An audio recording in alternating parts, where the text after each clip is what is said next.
The most hated Pokemon games. Only a few games are ever considered for that title. For whatever reason, Black and White were considered for that title based on Pokemon designs. Sun and Moon and the Ultra games are heavily detested because of some of their design decisions. And for those looking in retrospect, Diamond and Pearl have also caught some immense heat as of recent.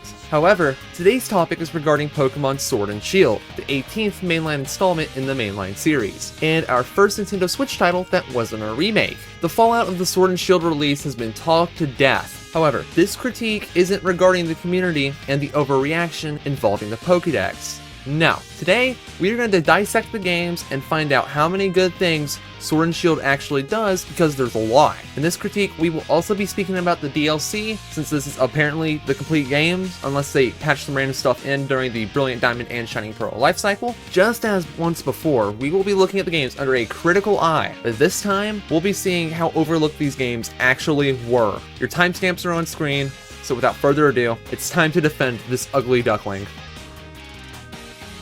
So, unlike how I would typically structure these videos, this time around we'll be covering the story overview at the end. So as for now, let's discuss Galar first. Galar as a region is honestly quite lacking because, similar to X and Y, the towns are on a basis of everything needs to be important, therefore every town needs to be of importance. Just look at the game's towns. Only the first two don't have a gym in them, and all the routes are used throughout the entire game. So that kills exploration, right? Well, not quite, as some routes and towns have areas only accessible after getting a special upgrade for your bike.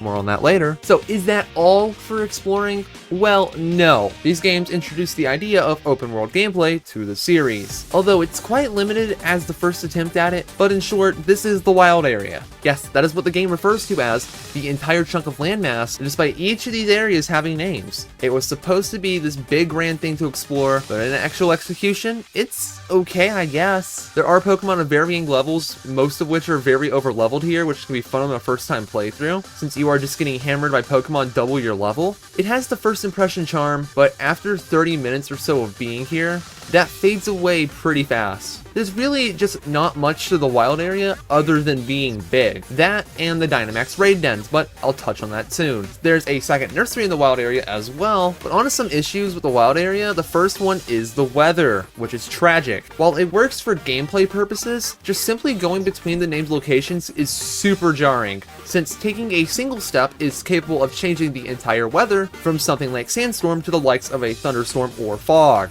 Even more, the wild area is just foul to look at. Sure, this isn't the prettiest thing in the world, but there are other areas in the game that fulfill that visually pleasing role. Regardless, Galar in terms of gameplay and lore does focus pretty hard on a gimmick. Similar to the Mega Evolution in the Gen 6 games and the Z moves in Gen 7, these games bring us Dynamax. While being the objectively most lame and unoriginal gimmick of the three, I have to say at least it's more balanced than Mega Evolution, since this one at least allows any Pokemon to be broken for 3 turns, rather than potentially neutering something or making them completely unbalanced for potentially the entire battle. So, what's the deal with Dynamax? Well, all this technically does is give you increased HP, as high as double HP, while also changing all your Pokemon's attacks to be some very unbalanced stuff that can potentially set off weather or give stat boosts. The potential is crazy here. However, I guess this is where we can transition to full-blown gameplay changes.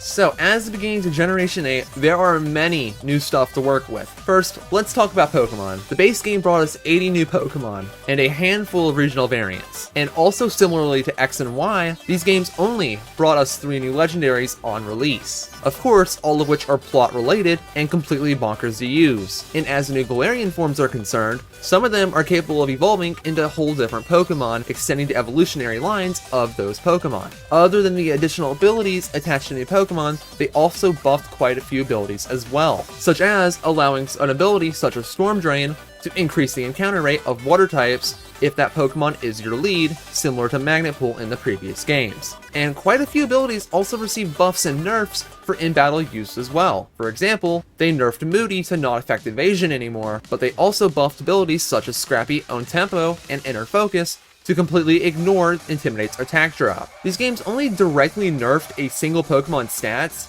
directly, being E/, which if you play the games, you know how crazy that thing was. A new key item now allows you to change Rotom's forms via a menu. And as well, Zygarde can now change its ability via the Zygarde Cube item. However, you can no longer teach him attacks. This game tried to streamline the former location-based evolutions by just making those Pokemon evolve via a stone. For example, Glaceon can now be obtained via an Ice Stone. However, for some reason, they introduced Runerigus, which has not only a location-based evolution, but also more requirements on top of that. New items, as always, have been added. The highlights of these being the Nature Mints, allowing you to change the stat boost granted by your Pokemon's nature, which is a massive time save for making competitively viable Pokemon. The bike, as I mentioned earlier, now features a boost mechanic that can be further improved in the wild area. The wild area even offers a color change to your bike's outfit. But even more, after progressing through the story, your bike gets an upgrade in the second half of the game that will allow it to cross water, which is massive, because now that means your bike is used for basically all movement now. And speaking of movement, the ability to fast travel is unlocked quite a bit before you even reach the first gym. Even then, the fast travel is similar to Omega Ruby and Alpha Sapphire, as it allows you to fly to locations that aren't just towns or noteworthy structures. The game introduced a title system and a mark system. So starting off with the mark system, it is just a rare flex similar to shiny Pokemon. These are like a ribbon, but you can only get them by luck on a wild Pokemon. They do nothing but offer up a title. Now the title system is, well, a title for your Pokemon when you put them in a battle. So how do you do this is in the Pokemon's menu, you'll need to go to select a ribbon or a mark. There's a unique title equipped to each ribbon or mark. Battles got a pretty noteworthy change. Now the speed changes that occur mid-turn will take place immediately. So an example would be in a double battle with a Regieleki using Electro Web, hitting both the targets, forcing their speed to fall, or using a Dynamax Pokemon with max Airstream to increase your team's speed. Or even a Pokemon with the Prankster ability, clicking Tailwind to increase your team's speed. So now the game will check the changed speeds to determine which Pokemon would attack next, presumably your other Pokemon in these scenarios. Whereas in previous generations, the second Pokemon to attack would attack second regardless, assuming all the Pokemon are in the same priority speed bracket. And following on from trends from previous games, Sword and Shield somewhat copied the EXP share system from Let's Go Pikachu and Eevee. So like those games, EXP share is enabled from the start. However, they also made it to where you can't disable it. But being honest with you, this isn't a deal breaker. Sure, it is always better to allow people to enable and disable stuff, but don't kid yourself for a minute and claim that you actually want to grind. The only use for disabling it would honestly be level caps, which already isn't an issue due to the EXP mechanics as a whole, and the only other answer would be EV grinding, since it can just be a mess when it affects all of your Pokemon at once. However, they also allowed you to cap off Pokemon's EVs with the vitamin items instead of capping at 100 EVs per stat.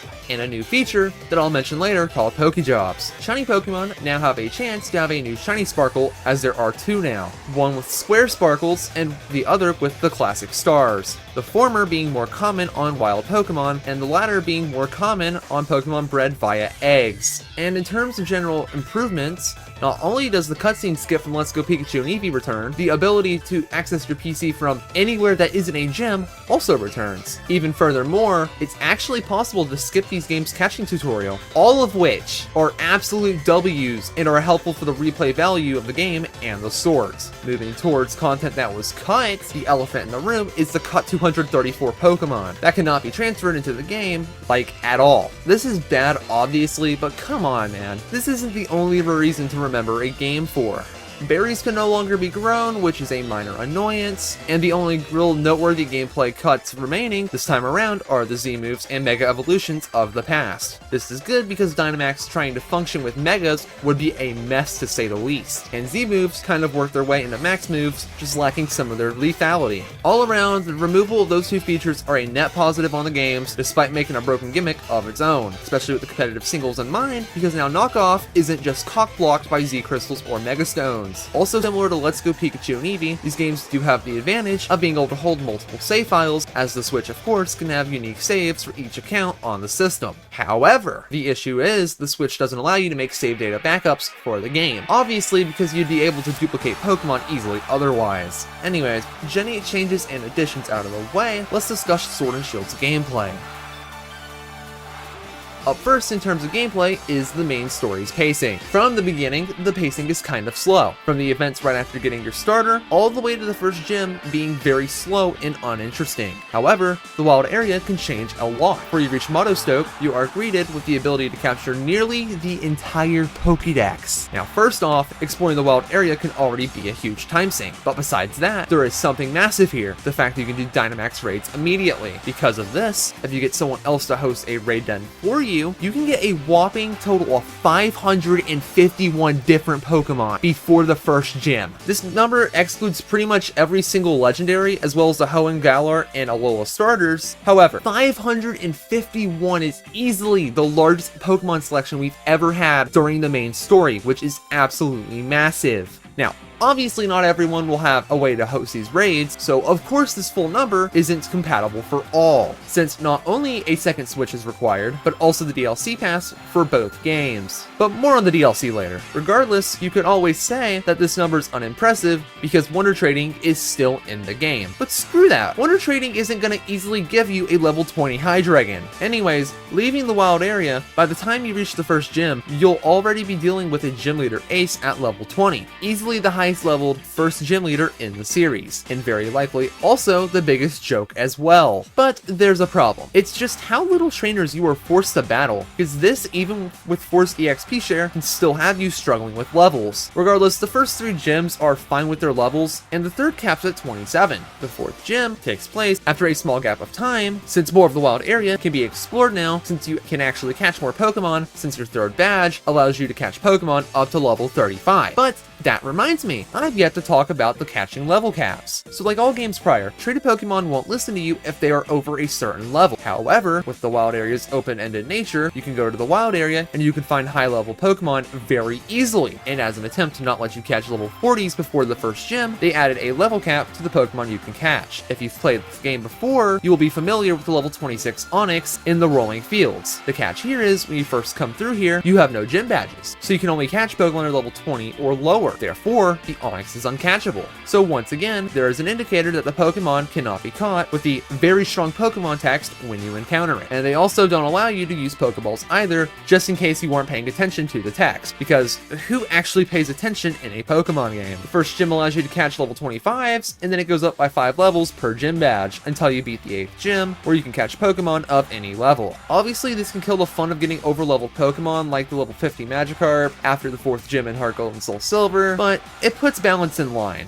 And speaking of bad balance, as mentioned before that segue, the 3rd gym's ace is level 27. The issue here is there's only a maximum of 5 trainers that you are forced to battle before even reaching the gym itself, for the ace of that gym to have a level 36. Not to mention, they still Dynamax that Pokemon, and that Pokemon's just pretty cracked in terms of damage output. So whatever, right? Since the badge cap is a thing, most of the encounters in the Glimwood Tangle cannot be obtained unless they just randomly roll on to being level 35 or lower. But are you really gonna pick up one of these Pokemon? Regardless, the 5th gym requires you to battle 0 trainers before the actual gym, and as a result, there's only a minuscule 2 levels being added to the ace levels. Anyways, the expected level for the player isn't too bad until you beat the 6th gym, because afterwards, there's just not many trainers that you're required to battle before the 7th and 8th gyms, and as such, there's only a 2 level gap between their 2 aces. And then there's the Champion Cup final battle and the champ battle, which that can be talked about later. Overall, the game's progression's a little shaky. However,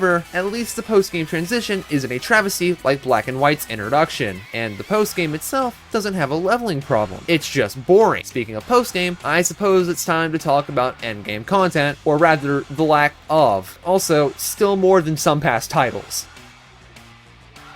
So, after the main story, what is there to be done? Well, not much. Well, there's the post-game, but that'll be a one-time thing in the run. So, what else is there? Well, the game begs you to basically do Dynamaxed raids. However, if the 4 and 5-star raid bosses didn't have those damn shields, it would be more replayable. But because they exist, the replayability here is basically non-existent unless you're grinding for very specific items. The other thing they want you to do is grind the battle tower. Again, the same unoriginal 7-win streak we've seen for years now. On to actual original content, we have Pokejobs. Basically, this allows you to send off your Pokemon to do stuff like EV training and leveling. Basically, this is grinding, but without out literally all of the tedious stuff or money loss. Up next is the league card. This is a personalized trainer card, but with more style. And that's really all. You're able to collect these, some trainers will have them in game, and you'll see them while battling online, and you can also get them that way.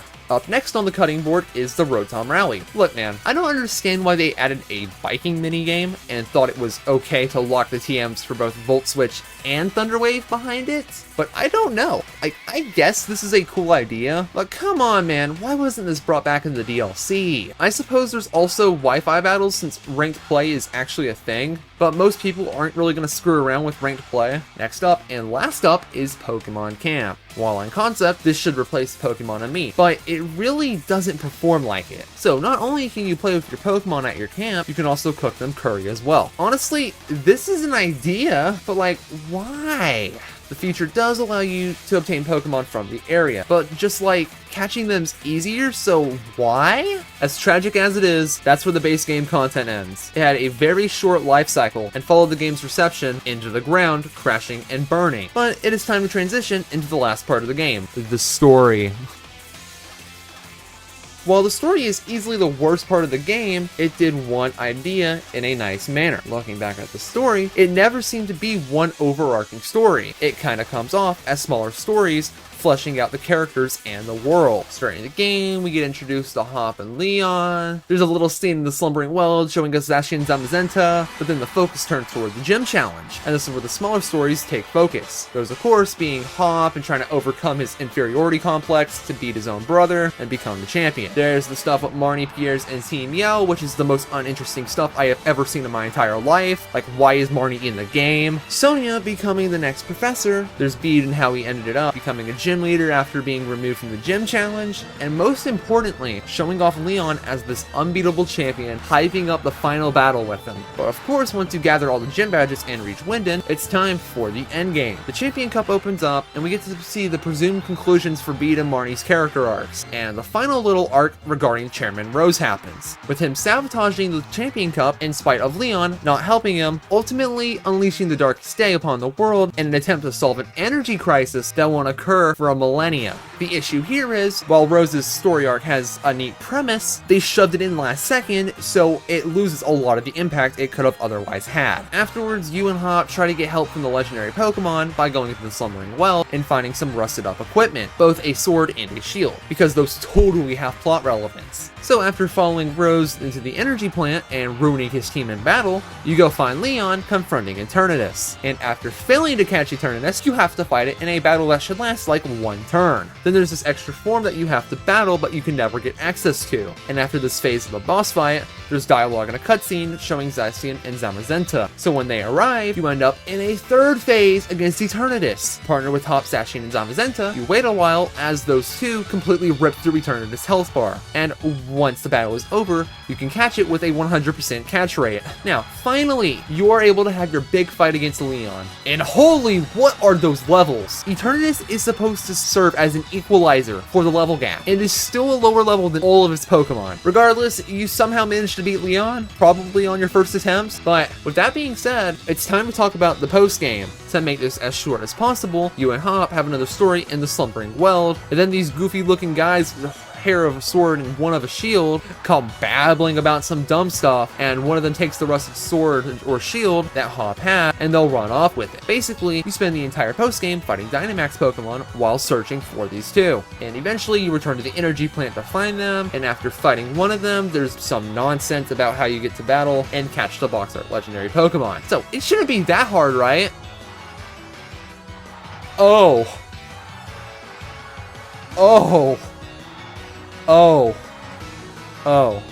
Wait, what? And after another visit to the Slumbering World, you fight Hop's final team featuring the other box art legendary. Overall, the story had a few strong ideas, but they didn't get the proper treatment to be actually halfway decent. At the end of the day, the story was just ideas that weren't executed as well as they could have, reminiscent of the entire series if I'm being honest. Now, the epic part is, if the DLC didn't exist, this would be the end of the discussion. However, that's not the case. And for an extra $30 USD, they gave us 2 expansions to these games. Now, before even touching the new content, how did anyone think it was okay for the purchase of the Sword DLC to not be compatible with Shield? Because this means if you want the DLC on both, you have to shell out $60 on top of the $120 you've already spent for both games alone. This doesn't affect many people, however, this should never have been an issue, because Nintendo has already shown us before now the DLC could be used between both games. So for those uninformed, there was this game that released called Fire Emblem Fates. However, it was broken into 2 versions, like Pokemon always has. Now the issue here is that both games were given a big DLC. However, this DLC was playable if you bought it on one but not the other, and then tried to play it on the game that didn't have it. So it's not a matter of if they could do it. It's the simple fact that they chose not to is the issue, because making a few version exclusive stuff in Sword and Shield work for the DLC seemed like too much. Enough of that rant. One good thing is, owning the DLC will improve your game quite a bit, as there's a lot of extra side content and whatnot. So, what's included in the DLC? 2 new whole maps to explore in the archetype of the wild area. So another illusion of exploration just to be let down after like 1 hour, similar to the base game. However, at least this time they did a better job at designing and texturing the terrain and adding some smaller stuff to encourage exploration, but it really doesn't do too much itself, those 2 expansions being the Isle of Armor and the Crown Tundra. So in terms of new content across both DLC expansions, there's a handful of new customization options for your trainer, some bike customization, new items, 5 new regional variants for Pokemon, 7 new Pokemon, accessibility to a few extra Gigantamax forms, multiple new attacks, and 200 plus wild Pokemon to encounter that aren't natively found in the base game. As I'll talk about in the new narratives for the DLC in a few, it'd be a nice idea to speak about the new gameplay additions. In terms of the out-of-battle stuff, we got extra items. One of the highlights, allowing one of your Pokemon to change its Dynamax form to a Gigantamax form, if they have one, excluding Melmetal for some reason, and the other highlight being the ability patch, allowing a Pokemon of your choice that has a hidden ability that doesn't actually have it equipped to, well, get that ability. There is also a bonus key item that'll earn your Pokemon more EXP. Both of the DLC areas allow you to have your Pokemon follow you in the overworld sections after unlocking it. The issue here is, these Pokemon will move at their speeds that they do in the Pokemon camp. So some Pokemon, such as Meltan, can barely move, and others are just really large and can be an issue to see around. In the gameplay you're watching, my Rayquaza became such an annoyance that I needed to disable the feature. But in terms of new in-game content, there are 3 new options on top of the lacking offering of the post-game. These are the Dynamax Adventures, Restricted Sparring, and the Galarian Star Tournament. Starting with Dynamax Adventures, this 4-player gauntlet involves doing 4 raid battles with rental Pokemon and aiming for a 4-win streak, topping it off with a legendary Pokemon while trying to avoid losing any 4 of your team's Pokemon. You can take home any 1 of the Pokemon that you had caught. It's neat, but much like the pre-existing Dynamax battles from the base game, it's very short-lived and repetitive, which for some is a shame since this is one of 2 methods to even shiny hunt Pokemon with. Unlike the base game Dynamax raids, this one does not feature that lame shield mechanic, and this one also requires you to actually focus on the game and have knowledge on it. Next up is Restricted Sparring. This challenge involves you going for a streak of 5 using 3 of your Pokemon from a single typing. All damage taken in PPUs will carry over between battles. Honestly, there's just not much to say here, but it can be fun though. And finally, we have the Galarian Star Tournament. This challenge is basically the Champions Cup from the base game, but you get a partner of your choosing from any of the story-related stuff. So your partner can be upon the likes of your rivals, the gym leaders, champion, or even important trainers from the 3 sections of the game. This challenge is just nothing more than novelty. However, this is what people wanted back in the day, before Pokemon Masters completely killed the idea. Plus, this mode doesn't even give the Pokemon you use the ribbon for winning the Champions Cup, because this just isn't the Champions Cup, despite it being close to the exact same thing. Anyways, other than those big additions, everything else is very minor, like more raid dens and whatnot. But there's one big glaring issue, and if you've been watching the gameplay, you might have guessed what it is. So, One thing I always love to criticize in games is the balancing. See, the issue here is, if you have the DLC, you can go to the Isle of Armor and the Crown Tundra before the first gym, which doesn't sound bad at first, but since the Pokemon in the Isle of Armor will have scaling levels depending on your progression, which isn't anything too big to write home about, catching a few new options since everything is reasonably leveled.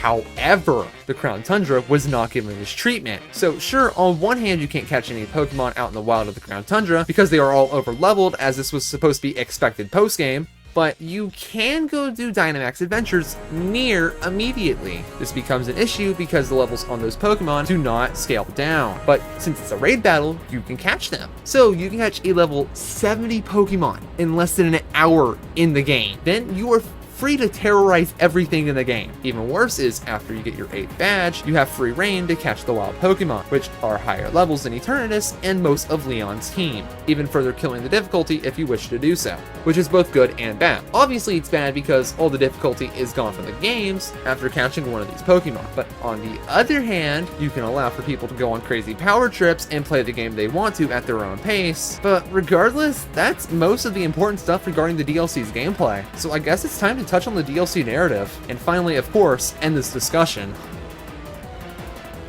Starting off with a disclaimer comment, the DLCs will not have dialogue change via the main story progression. So what this means is, regardless of whether you've beaten the game or don't even have your first badge, the narrative will treat you the same, therefore they won't recognize you as the champion or whatever have you. So starting with the Isle of Armor, since it doesn't feel like actual post-game, the narrative starts with you finding some guy cowering away from the Master Dojo, and your new rival, who only appears in this area, will mistake you for the newbie. Now you get dragged into joining the dojo. Afterwards, the Dojo Master sends you on a quest to compete with the other dojo folk to complete 3 trials. If it sounds uninteresting, that's because it is. And now that you've done the 3 things, you are rewarded with a Pokemon. It says bear. It literally says bear. Why game? Anyways, the Dojo Master tells you to take the Pokemon to bond with, and after doing that pointless task, you are given a mission to go up to one of the 2 towers, because of course Game Freak would pull some scummy stunt that doesn't allow you to obtain both Urshifu forms on one save file should you get another Cubfu somehow. After winning, you are done. The end. Congrats. Who honestly cares? But should you have done the post-game from the base game, you can do an additional quest to unlock Urshifu's Gigantamax forms, as well as a battle with a super boss being Mustard. Moving on towards what could easily come off as post-game cut from the base game, but also not really, is the Crown Tundra narrative. As you leave the train station, you see a father and daughter having a not-so-cool time. So of course you intervene and get dragged into a battle. Afterwards, you go help the father find the daughter who ran off, forcing you to do a run of Dynamax adventures as a tutorial. Regardless, afterwards, the father says some nonsense, you join his exploration crew, and are tasked with solving 3 mysteries related to legendary Pokemon. One of which will have you tracking down the Galarian forms of the legendary birds from Kanto. Another involves the temples of the legendary Titans that are Regirock and friends, accompanied by one of the 2 new Pokemon, because of course Game Freak would be scummy, make you either trade for the other one or start a new save file for the other one. And the last of these quests involves you helping the Pokemon Calyrex get remembered by the people of the Crown Tundra. While that doesn't happen, you help it by reuniting Calyrex with the horse Pokemon, which again, you have to choose one of the 2 because Game Freak was scummy. And then, of course, you attempt to catch it. What could go wrong? Oh.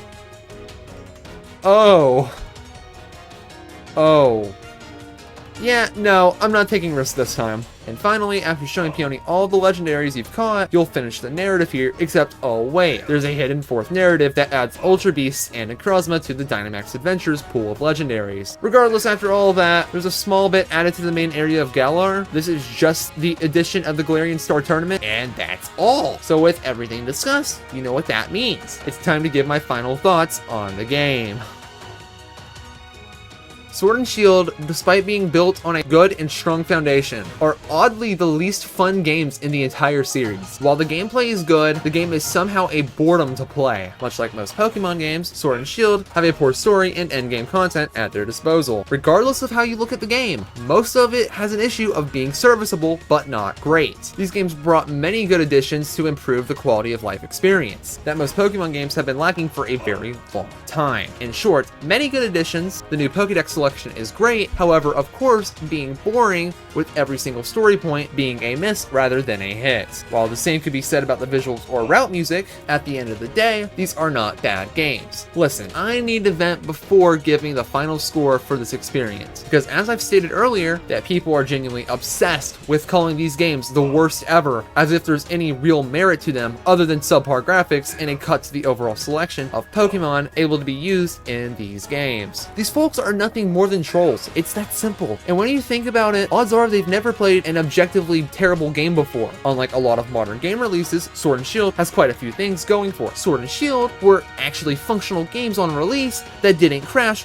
from literally anything happening. At least Sword and Shield have a soul, sure, a soul that feels like spit, but at least it's not a carbon copy of what came before it and or a worse version of that experience all around. Sure, Sword and Shield cutting the available Pokemon list sucks, but at the same time, don't even pretend for a second that this is a new problem, just because look at the games before the release of Sword and Shield. Let's Go Pikachu and Eevee. There were only 153 Pokemon in the game, period. Even if we look into spin-off territory, Mystery Dungeon Gates to Infinity and Rescue Team DX cut more Pokemon than Sword and Shield could have even dreamed of. And funnily enough, there was a time where Ruby and Sapphire had a Pokedex problem of its own, because not only did they kill your collections from the Game Boy, they were also missing a whole 184 Pokemon that couldn't be obtained without being a shill to Game Freak in the first place, which is one big spit in the face again because it was already coded into the game. Regardless, these trolls probably weren't even born at the time, so it's obvious they wouldn't know about this, hence why the entire panic and death threats sent about Sword and Shield's Pokédex is redundant, because at the end of the day, at some point, your favorite Pokemon will be usable again on the Switch, and that's all that matters. You are playing a Pokemon game because you want to play Pokemon. This is a Pokemon game. And if you want a quote-unquote good monster catching RPG, there are better options on the Nintendo Switch. At the time of writing this, Brilliant Diamond and Shining Pearl are still not out. However, it's gonna be like last year and the year before and so on, as the leaks are already showing us that those games are gonna have problems with new stuff and the fanbase is already complaining about it. Just like the games that come before. People complain and that is all they do. Regardless, I am done here. My final score for Sword and Shield is a 4.9 out of 10. It's a complete game. Get over it.